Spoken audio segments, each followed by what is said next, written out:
Hello दोस्तों, आप सबको यूट्यूब में स्वागत है। देखिए, ये रिश्ता क्या कहलाता है। आखिरकार अरमान अबीरा को छुड़ाकर जेल से ले ही आता है घर पर। जब अबीरा घर पर आती है तो पूरे परिवार मिलकर उसे स्वागत अच्छे फूल हार आरती से होता है। जी हाँ दोस्तों, लेकिन अबीरा, पहले वाली अबीरा अब नहीं रही। वो अपनी बेटी से भी बात नहीं कर रही है। जी हाँ दोस्तों, उसे लगता है कि अभी भी मैं जेल में हूँ। जब स्वागत होता है, आरती सब लोग करते हैं, तो अबीरा दौड़ी दौड़ी अपने कमरे में जाती है और स्टूल के नीचे छुप जाती है। और जब वहाँ पर अबीरा, अरमान और मायरा जाती है तो अबीरा कहती है, यहाँ से प्लीज चले जाओ, यहाँ पर कोई नहीं आ सकता। ये बात सुनकर अरमान खामोश हो जाता है और चिंतित हो जाता है कि आखिरकार अबीरा को क्या हो गया है।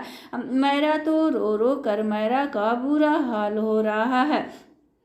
यहाँ देखा जाए दोस्तों कि जब विद्या और दादी आरती करते हैं, उसी समय गीतांजलि कहती है अपनी सास से कि मुझे क्या होगा। जब अबीरा इस घर में रहेगी तो अरमान मेरी तरफ देखेगा भी नहीं।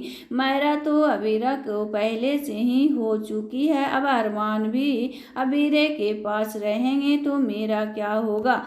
तभी दादी साहब कहती है, अचानक से घंटी बजाना शुरू कर देती है और कहती है, मेरी बेटी यहीं रहेगी, जब ठीक हो जाएगी मेरी बेटी तो गोइंका हाउस जाएगी और मेरे बेटी को इस घर में रहने से कोई को दिक्कत नहीं होनी चाहिए। गीतांजलि चुप हो जाती है, अपने कमरे में जाकर रोने शुरू कर देती है, सोचना शुरू कर देती है कि अब मेरा क्या होगा। अरमान केवल अबीरा पर ध्यान दे रहा है कि अबीरा कैसे ठीक होगी।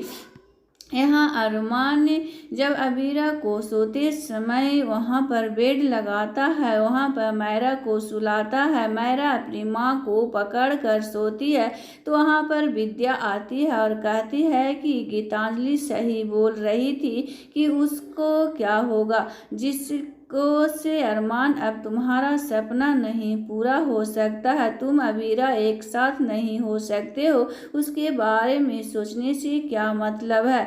तुम गीतांजलि से शादी किए हो बेटा, तो उसे तो पत्नी की हक, पति का हक देना ही होगा। अरमान विद्या की बात सुनकर खामोश हो जाता है, सोचने लगता है।